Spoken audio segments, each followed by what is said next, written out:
Bom, gente, ontem de madrugada o Vasco surgiu com uma bomba, um pedido de recuperação judicial na justiça. Bom, para quem já acompanha o clube, isso não é nenhuma novidade. O Pedrinho já tem falado sobre isso tem um tempo. Vamos comentar um pouco sobre esse processo, todo o histórico que desencadeou isso, e também as possíveis consequências, e também as motivações por trás de um pedido tão arriscado como esse. Até porque, segundo um dos jornalistas mais renomados dessa área judicial, financeira e econômica do futebol, Rodrigo Cabello, estamos entrando no que poderíamos considerar a cartada final de um clube para lutar contra uma possível falência.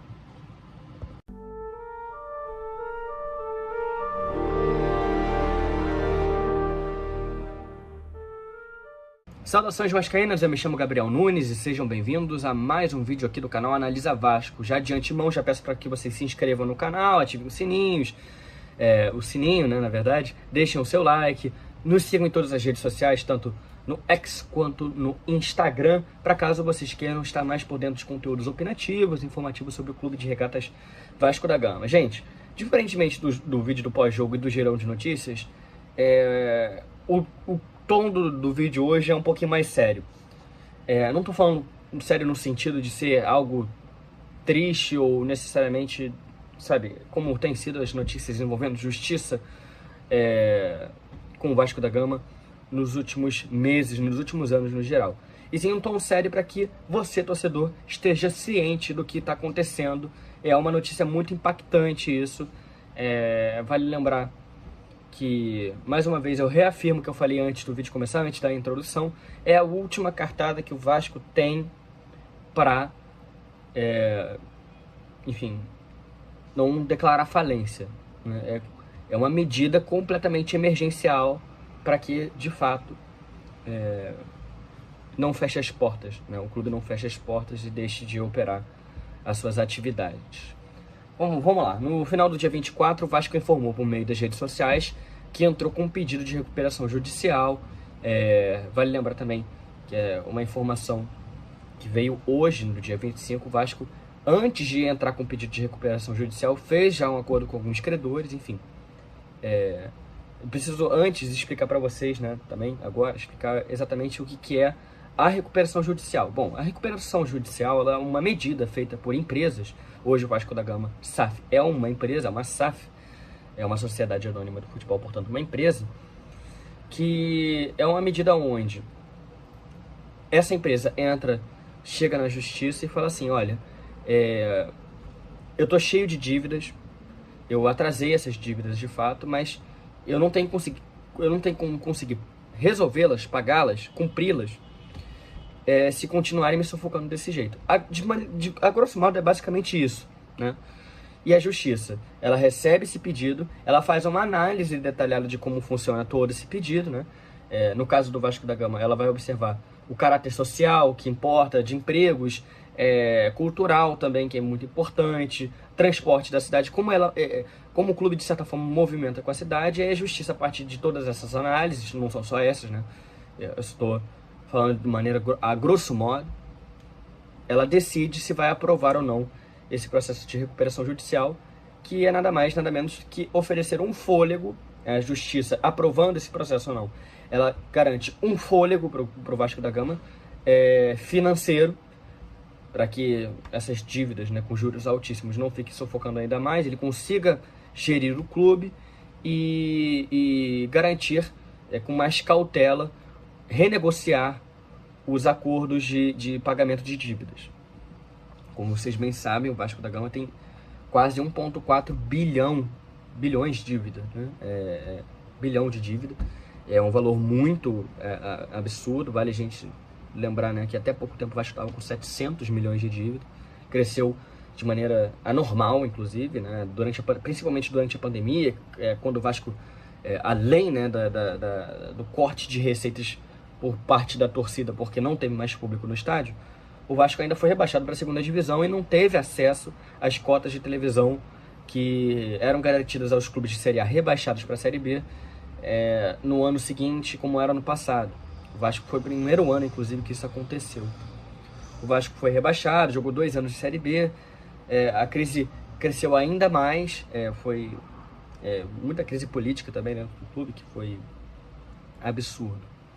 Enfim, além disso, além dessas intermináveis crises e falta de receitas que aumentaram a dívida, durante o período da 777, de SAF, o Vasco entrou no RCE. E, bom, como vocês bem sabem, o RCE, recentemente, por meio de informações tanto do Rodrigo Capello, que disse durante a transmissão do Redação Sport TV, o Brasil, no geral, cresceu muito os juros e acabou que virou um problemaço pro Vasco da Gama agora a curto prazo. Enfim. Gente, explicado o que é recuperação judicial, eu queria passar agora um pouco sobre o histórico do que aconteceu até a gente chegar nesse momento, Como vocês bem sabem, eu já expliquei que o Vasco foi rebaixado para a segunda divisão em 2020, jogou 2021 sob a gestão do Jorge Salgado em 2021 e permaneceu na segunda divisão. Foi uma campanha horrível, o Vasco ficou em 11º, se eu não me engano, agora não me lembro exatamente a posição, mas assim, foi um ano que, como eu também disse já, as dívidas do clube cresceram de maneira anormal, foi absurdo, tanto por pandemia quanto por falta de receitas, cotas de televisão. Em 2022, ainda era ano de pandemia, até os primeiros meses do ano, até o fim dos primeiros meses do ano, se não me engano foi março ou abril, mas ainda o Vasco disputava a segunda divisão. E já naquele período existiam muitas conversas sobre SAFs em clubes grandes do futebol brasileiro. Basta lembrar que no início de 2022 o Cruzeiro foi adquirido pelo Ronaldo. Além de ter sido adquirido pelo Ronaldo, o Botafogo também foi comprado pelo investidor norte-americano John Textor, e a gente já sabe o final disso tudo. O Cruzeiro foi revendido, passou também por um processo de recuperação judicial, mas isso aí eu vou comentar mais tarde. O Botafogo virou um campeão da América, enfim, já sabe. Naquela discussão sobre SAF, a 777 apareceu como um interessado em comprar as ações do Vasco da Gama. No meio daquele ano, o Vasco finalmente transformou-se em uma sociedade anônima. A 777 comprou o Vasco da Gama, recebeu a aprovação da maioria dos sócios para dar segmento à negociação com a 777, adquiriu 70% da SAF do Vasco e desde então o Vasco subiu para a Série A, jogou 2023 e início de 2024 sob a gestão da 777, que foi muito ruim financeiramente para o clube. O Vasco gastou mais do que pagou, mais do que arrecadava também, que é muito importante. Vale lembrar que as contratações absurdas, os salários absurdos que pagavam para os jogadores, o Paí com mais de 1 milhão de salário, enfim, o Serginho com salário altíssimo, enfim, tudo isso é um dos problemas. A segunda parte, que a 777 não se comprometeu a pagar as dívidas, Isso, inclusive, foi uma das reclamações feitas pelo presidente Pedrinho antes de entrar com uma liminar no início de 2024, principalmente na semana do Vasco e Flamengo, se é que vocês lembram, do 6-1, ele chegou com um pedido a liminar, alegando que a 777 não estava cumprindo os acordos que estavam previstos em contrato, além também de evitar com que o Vasco se torne uma massa falida e, assim, utilizando um exemplo que ele deu, se tornar um novo Standard Liège, que foi um clube que sofreu muito com isso lá na Bélgica, virou realmente uma massa falida. E, gente, entendendo todo esse contexto, eu queria primeiro só dizer o seguinte, não é demonizando a 777, não, mas nem nada, até porque a proposta feita por eles em 2022 foi uma proposta muito vantajosa. Vale a gente lembrar que a SAF é algo novo para todo mundo, não era garantia de que poderia dar certo, nem garantia de que daria totalmente errado. Mas, assim, financeiramente pra gente, que estava totalmente sufocado pós-pandemia, e lutando para subir para a Série A, era uma proposta extremamente vantajosa e com um potencial muito bom no longo prazo, Vale a gente lembrar dos investimentos, assim, que os aportes financeiros que seriam feitos de tempos em tempos aqui no clube. Mas assim, como vocês bem sabem, a 777 quebrou internamente, sofria para pagar as dívidas aqui, teve muito desmando da SAF enquanto eles estavam gerindo, né? Para a gente lembrar do Lúcio Barbosa, o CEO Lúcio Barbosa, antes era um CFO e virou um CEO, ele não estava preparado para essa função, né, de fato. Mas enfim, hoje é muito fácil a gente bater na 777, né? Mas naquela época era muito positivo. Acabou que não deu certo, infelizmente. Agora o Vasco não pode errar. Assim, agora eu queria entrar num outro ponto. A recuperação judicial, ela deu certo com o Coritiba, ela deu certo com o Botafogo, ela deu certo com o Cruzeiro aqui no Brasil.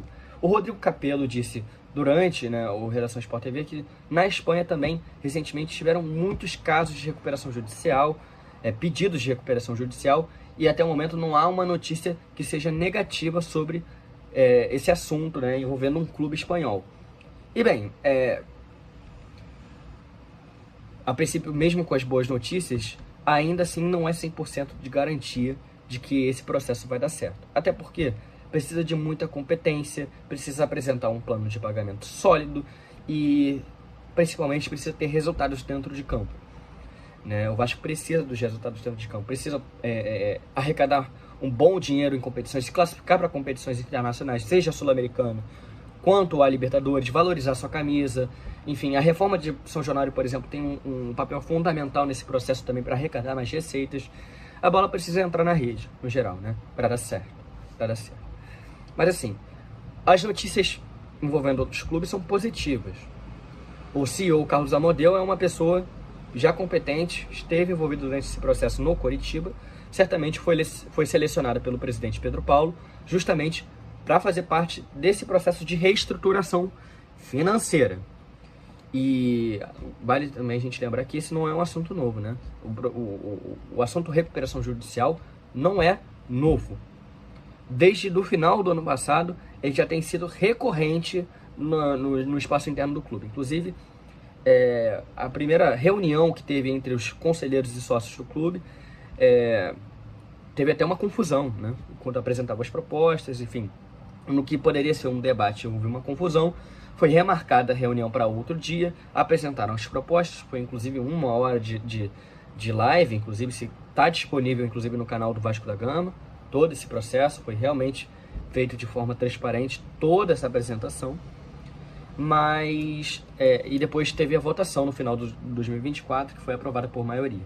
Mas ainda assim é um assunto que dentro das paredes internas do clube ainda assim é um assunto muito delicado. Pessoas da oposição do presidente Pedrinho dizem que ele não apresentou um plano concreto de pagamento dessas dívidas, que é fundamental, de fato, num processo de recuperação judicial. Portanto, o Vasco estaria, de certa forma, fragilizado.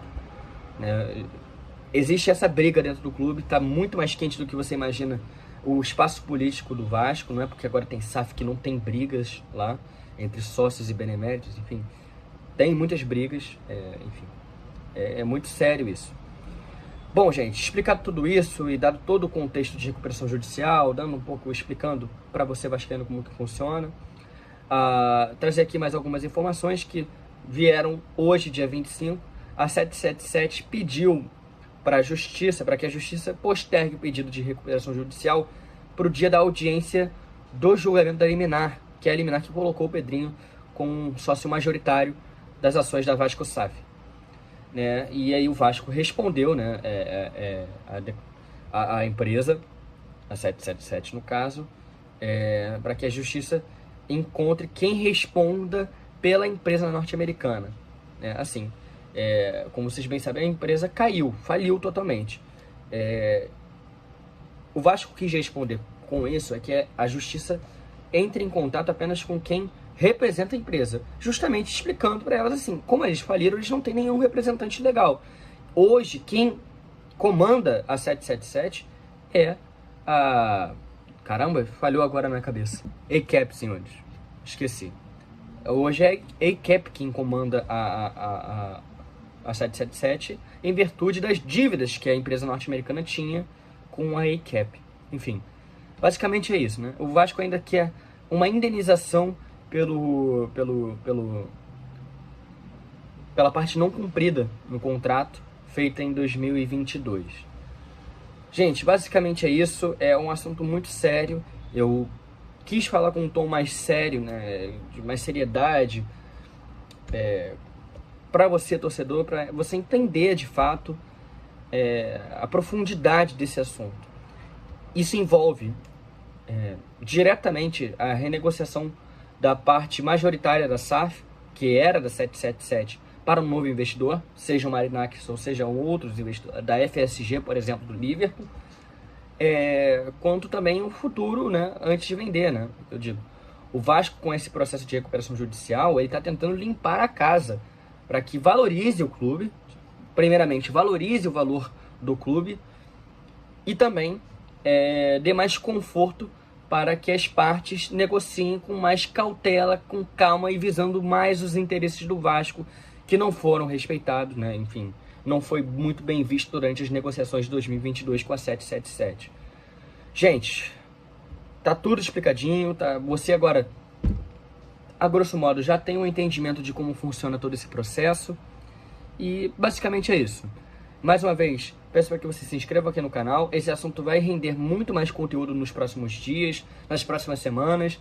Vale lembrar que no dia 12 tem a audiência agendada, dia 12 de março, a audiência agendada para a liminar, que também é muito importante. Então fique ligado aqui no canal, fique ligado no Vasco da Gama no geral. É muito importante isso, tá, gente?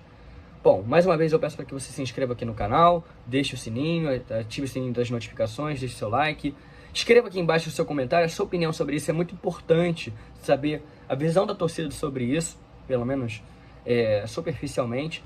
Peço para que vocês, torcedores do Vasco, busquem se aprofundar mais sobre o assunto, pesquisem como funciona a recuperação judicial, vejam artigos, vejam depoimentos de advogados, que é muito importante.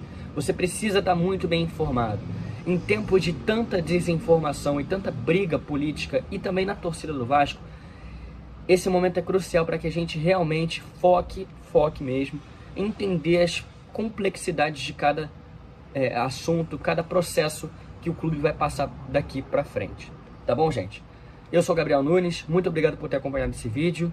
Um grande abraço, saudações vascaínas. Valeu!